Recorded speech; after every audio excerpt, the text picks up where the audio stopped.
কাহিনী অপ্রাপ্ত ভালোবাসা। গোপাল মহন্ত অফিসিয়াল। মেঘলা একটি বিকেলে অরণ্য আর তানিয়ার প্রথম দেখা হয় কলেজের প্রাঙ্গণে। তানিয়া অরণ্যের বইগুলো তুলে দেয়, আর তাদের চোখের দেখা প্রথম প্রেমের চিহ্ন বহন করে।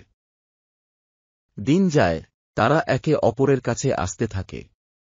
একসঙ্গে লাইব্রেরিতে পড়াশোনা, পার্কে হাঁটা, আর ছোটখাটো কথাবার্তা তাদের সম্পর্ককে গভীর করে তোলে। একদিন অরণ্য সাহস করে তানিয়াকে তার ভালোবাসার কথা জানায়। তানিয়া মিষ্টি হেসে জানায় সেও অরণ্যকে ভালোবাসে। দুজনেই খুশি, মনে হচ্ছে পৃথিবীটা তাদের। তবে কিছুদিন পরেই একটি ভুল বোঝাবুঝি তাদের মধ্যে ফাটল ধরায়। এক তুচ্ছ বিষয়ে ঝগড়া, আর তারপরেই দূরত্ব বাড়তে থাকে। তারা যোগাযোগ বন্ধ করে দেয়। একদিন তানিয়া জানায় সে তার পরিবারের সাথে অন্য শহরে চলে যাবে। অরণ্য দুঃখী মুখে বিদায় জানায়। তারা জানে হয়তো এই শেষ দেখা। কয়েক বছর পরে অরণ্য একটি বিয়ের কার্ড পায়। তানিয়ার বিয়ে।